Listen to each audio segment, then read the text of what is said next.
it seems like a plan and a procedure in place for everyone who they're bringing into the program. And so, like, I don't know. I look at a lot of these guys going, like, as early as next year, I can see them, or not next year, but like them being sophomores, the class of 27, true sophomores, like making impacts. 100%.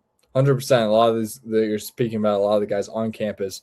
I think there's a lot of guys in this current class that we have that were considered blue chip guys that I think maybe took a little bit less money to go to a program and bought into it and want to develop and want to become great players. And you can see those guys possibly ascending a lot faster than maybe some of the guys we already have on the team. And that brings us to Jalaythan Mayfield. High-level guy. I think he's raised the number 16 linebacker in the country. It seems pretty low. Passes the name test with flying colors. That's more of a joke. But real talk, in film, he flies around. I think he's the best linebacker we've brought in I've seen on tape. He is listed at around 6'1", 220, uber athletic, super twitchy. Just a natural athlete, like true strider. Like you can just tell just the natural athleticism at the spot. He's going to grow into his body. He can play pretty quickly. And I'm excited for him. Beat Georgia and Miami out for him. I think this is a guy that could step in and challenge based on what they've done with the linebacker position, where now they have 8 spots filled going into next year, assuming Ro Hardy stays. Like, he's a guy that can push for a starting spot as soon as he steps on campus, assuming he comes in for spring. If you look at On3 and you go by their recruiting rankings, he's the number 1 player in their class right now. If you go by 24/7, he's what, 1, 2, 3, 4, 5, 6, 7. He's just outside Jamerson Purcell, who you, Brad, pushed into your blue chip area. But regardless of all of that, we talked about it last week on the show. Mayfield is the linebacker that, at least publicly, Bryant Haynes was like the most on. Like, this is the guy they recruited the hardest. It's the guy they wanted the most. Like, he was the main target in the class of 2027. And it was like, okay, cool. Where do we go from linebacker after Mayfield? But Mayfield was always in the plan.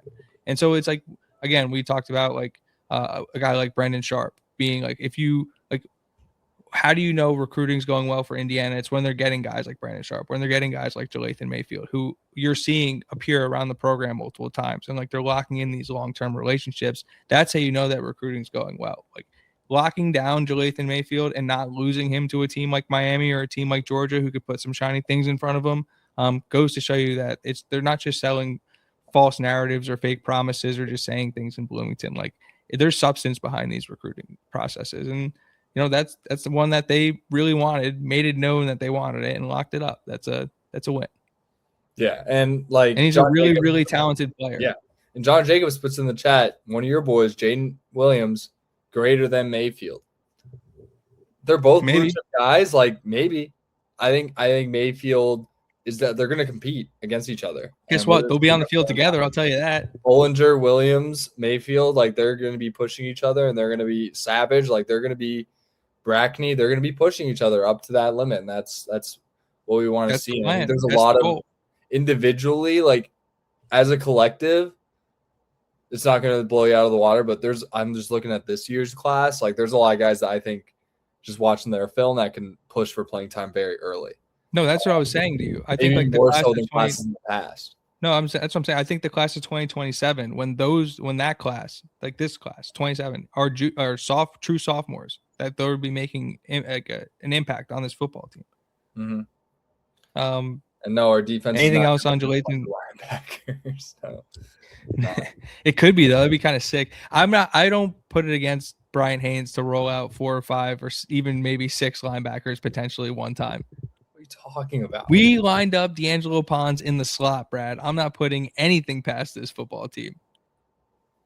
You can go in the slot. Pons works great in the slot. They're not gonna slot receiver, Brad. Slot receiver. Oh yeah. Well, they're not gonna throw out 6 linebackers. I'll tell you that. They're not gonna do that. There's not. Speaking of the